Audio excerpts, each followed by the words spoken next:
Saludos, qué bueno que está con nosotros. Buenos días, Víctor, Nelly, amigos televidentes. Un placer estar aquí este miércoles, ya casi terminando abril, y con una huelga en puerta. Así es. Doctora, técnica para el desahogo emocional. Es el tema que usted va a tocar con nosotros. Es bueno que diga al inicio que son las emociones. Así es. Mira, lo primero que nosotros tenemos que poner en contexto que la gente muchas veces confunde sentimiento y emoción.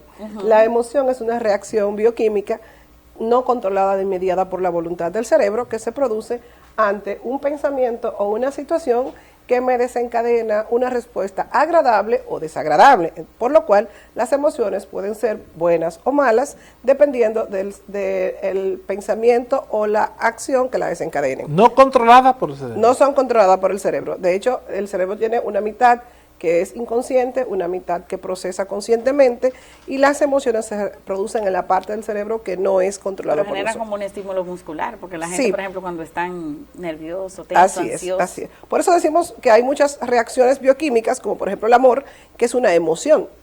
Entonces, cuando estamos enamorados, hay cosas que pasan, como por ejemplo se dilatan las pupilas, el corazón se acelera, el color de la piel cambia, la voz cambia, y eso es porque realmente el impulso que se produce en el cerebro, entonces va a actuar en el cuerpo y nos genera cambios. Y básicamente no es saludable reprimir las emociones, no es saludable quedarte con un malestar, quedarte con una situación que molesta, pero tampoco es saludable quedarte con algo que te mueve positivamente. Entonces debemos desahogar tanto las cosas positivas como las negativas. Entonces, doctora, ¿cuáles son las técnicas para lograr ese desahogo emocional? Se trabaja de muchas maneras. A veces lo importante es preguntarle a la gente cuál es tu forma adecuada de desahogar tus emociones, porque a no todo el mundo le funciona la catarsis, de romper cosas, de tirar cosas, de gritar. O sea, nosotros podemos hacer pero el ser humano desarrolla técnicas favorables para desahogarse. Por supuesto, y lo hacemos en el consultorio. De hecho, nosotros tenemos técnica, por ejemplo, de que tú escribes. Y se ve mucho en la película. Sí, tú escribes, por ejemplo, yo lo hago como un ejercicio catártico, escribir situaciones del pasado dolorosas en un periódico, de forma que tú no puedas entender ni releer lo que estás escribiendo. Y una vez que nosotros sacamos, o sea, vaciamos, hacemos esa catarsis de todo lo negativo de una situación del pasado, entonces yo lo rompo de una manera, diríamos, brusca, poniéndole la energía de lo que estoy dejando atrás en ese papel. Y en muchas ocasiones, cuando se tratan de dinámicas grupales, el grupo insta a que tú rompas con eso de una manera importante. Y en esa catarsis la gente se libera de muchas emociones negativas. También tenemos el tema de romper cosas, como romper platos, romper vasos. Eso hace que la gente, claro, no romperlo encima de otros seres humanos, sino en la pared, en el piso, aunque después ese desahogo tú reacciones, tengo que comprarlo. Yo te iba a decir para seleccionar lo que están quizás en malas condiciones. Eso puede ser. No le permite pensar hasta ahí, no creo. Porque es un impulso. Se recomienda que tú utilices una vasija que sea simbólica, o sea, este vaso, esta taza va a romper con mi hábito de tomar café, de tomar alcohol. ¿Será de ahí que viene lo que la gente dice, que cuando se rompe algo hay como una liberación? Pero entonces, acuérdense de la catarsis de Mariah Carey. Hay gente que han comprado perfume y no lo han llegado a usar, se rompe. Y acuérdate que Mariah Carey hizo una liberación en un hotel cuando aquella famosa ruptura con Luis Miguel, ella entró en una especie de crisis y rompió prácticamente una vajilla completa en esa suite. Después de eso se pagó y ella ya pudo como salir de la situación. No se puede producir, usted sabe ahorita que son reacciones que no son controladas por el cerebro. O sea, que usted dice, por ejemplo, me dice, Cianelli, déjame elegir esto que utilizo poco cuando lo utilizo para poder expulsar esas emociones. Vamos a aclarar, lo que no es controlado por el cerebro es el malestar, la emoción que tú tienes reprimida. Pero tampoco la reacción, doctor. Pero la reacción debe ser mediada conscientemente. O sea, yo voy a poner en este envase simbólicamente aquella situación que cargo y la voy a dejar ir rompiendo. Y eso es una técnica guiada por un terapeuta, por una persona que te acompaña en el proceso. Pero la gente también lo puede hacer por sí solo, puede escribir todo aquello que le molesta y romperlo, quemarlo, botarlo. Eso ayuda a liberar. También ayuda a escribir constantemente primero a lo que yo temo, por ejemplo, es aquellas cosas que me dan temor o que me hacen enojar.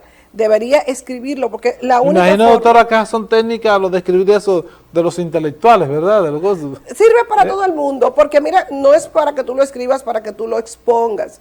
Eso se trata como de llevar un diario de tus emociones y de en el momento que tú estás enojada, en vez de descargar con otra persona o de tú reprimir esa molestia, escríbelo. De hecho, se No, yo digo eso, recomienda. doctora, es porque, por ejemplo, un escritor, un intelectual utiliza mucho la pluma, el lapicero, para escribir, por ejemplo, un jugador de béisbol extrae el guante, o extrae el bate, o extrae la pelota. Por eso digo que son técnicas utilizadas por intelectuales, de escribir, para, Así es. para ¿No? Y por eso decíamos expulsar todas esas emociones. Por eso decíamos ahorita, lo mejor es preguntarle a la persona con qué te sientes que te liberas, qué te descarga, con cuál actividad tú podrías fluir de manera que tú dejes ir esas emociones negativas.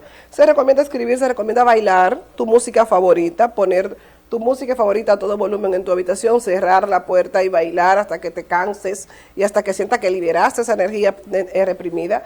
Se recomienda meditar, que realmente también ayuda mucho a la concentración, la mente se tranquiliza y el cuerpo también cuando meditamos. Una caminata tranquila en contacto con la naturaleza, en silencio. A veces permanecer sentado en silencio te ayuda muchísimo. O sea, que no siempre esa técnica, que no solamente esa técnica de desahogo emocional tiene que ser agresiva. Así es. Exacto. Y te permite organizar tus pensamientos, que son lo que realmente dictaminan cómo se realizan, cómo se alteran tus emociones. O sea, casi siempre cuando tú tienes una situación conflictiva para ti, tu pensamiento está como buscando alternativa y se mueve de una situación a otra. Tú te sientas, organizas tu pensamiento y surge entonces una solución. Surge como una manera de ver que es posible que tú puedas afrontar eso. Yo me desahogo cuando expreso las cosas, doctora. Después que la expresé ya todo se olvidó. Así es. Mira, Nelly, No puedo callar. se recomienda por salud mental que no callemos las cosas que nos molestan. Y básicamente vemos que mucha gente se enferma emocional y físicamente. Ya he tocado muchísimas veces una anécdota de una vecina que cada vez que su vecina terminaba de limpiar la cocina, ella venía entonces a las 2 de la tarde a hacer café con ella y a tomar café, entonces se quedaba la cocina sucia. Y eso le generaba malestar a la vecina, tanto así que hizo una gastritis. Y la gastritis no mejoraba hasta que su doctor le preguntó, ¿hay alguna cosa que tú te estés callando que te molesta? Y entonces, cuando ella pudo hablar de cómo se sentía, porque en un momento dado ella quería reprimir eso porque no quería hacer sentir mal a la otra persona, pero también para ella era molesto el hecho de que siempre se diese de esa manera, y eso se te lo tenía que tragar. Por eso muchas gastritis y muchas úlceras gástricas tienen que ver con conflictos no resueltos que la gente se calla, o infartos de emociones que la gente reprime por años, y el corazón está en una constante lucha entre si me acelero o me quedo tranquilo, y eso genera enfermedad cardíaca. Entonces las emociones mal gestionadas nos enferman física y emocionalmente. Entonces buscar una manera de desahogarnos. Lo que decía Nelly funciona. Sin embargo, simplemente recomendar que debe ser de forma asertiva. Claro que sí. No permitir que el estado emocional me controle. Y también, como buenas personas inteligentes, elegir el escenario adecuado, porque no en todos los lugares tú puedes desahogarte o hacer una catarsis. ¿O con quién? Porque imagínate, con tu jefe no lo puedes hacer, por muy molesto que estés. Tienes que buscar la manera quizás más diplomática de sacar un malestar sin que sea catártico, o sin decir exactamente en vez de desahogarse, se va a ahogar. Se va a ahogar en deuda porque lo van a cancelar. Entonces, por ejemplo, con los hijos y con la familia, sí es muy importante no dejar pasar situaciones molestas. O sea, pasó algo que generó un malestar, no deberíamos dejar pasar las 24 horas de rigor, que yo siempre digo que cada noche es una pequeña muerte y el otro día es un renacer. No te vayas a la cama con cosas pendientes con gente querida. Desahógate, habla, pide disculpas si tú sientes que fallaste, pero si tú sientes que alguien te falló, por lo menos hazle sentir cómo te hace sentir cuando se comporta. Por eso, doctora, que yo digo que ese desahogo emocional, como usted muy bien señala, debe expresarse de la manera que sea, pero sí expresarse para que te pueda desahogar, pero también tenemos que educar, y lo he dicho en múltiples ocasiones, de que nosotros debemos, pues, dentro de nuestra programación, por ejemplo, anual, también visitar al psiquiatra, al psicólogo, aunque tú te sientas bien, para que para que a través de estos profesionales te den esas técnicas, porque usted decía, bueno, callar cosas te permite, te va a dar una úlcera, no solamente te va a dañar emocionalmente, sino también físicamente. Para evitar eso, yo creo que tenemos que nosotros revestirnos de humildad. Déjame visitar al psicólogo, al psiquiatra, para hacer una consulta y hacer una evaluación generalizada que te va a permitir salir pues, feliz y contento de ahí.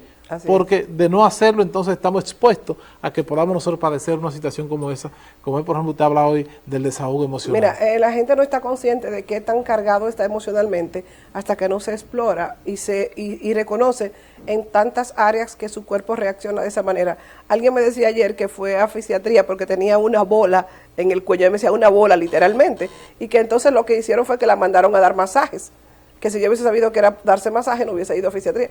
Yo digo, lo que pasa es que eso es contractura muscular por el estrés, y por eso del masaje te mandaron a psiquiatría, porque si no controlamos la respuesta del cerebro, tu bola se va a seguir formando, y aunque te des masaje y te la quiten con los dedos, va a volver otra vez. Entonces, señora que te y no al ver experimentado ese desahogo emocional, no solamente sigue ese daño emocional, sino también físico, y eso es una muestra. Así es. Doctora, expresar sus emociones de así manera es, asertiva. para evitar ese tipo de, no solamente un daño emocional, sino también físico. Doctora, gracias. Y a la gente que se desahoga el fin de semana con lo de la huelga también. Y que opines en las redes sociales. Exactamente, exactamente. Gracias, doctora, por compartir con nosotros una vez más este segmento en contacto con la salud. Hoy con el tema técnica para el desahogo emocional. Fue el tema que tocó nuestra querida doctora Milagros.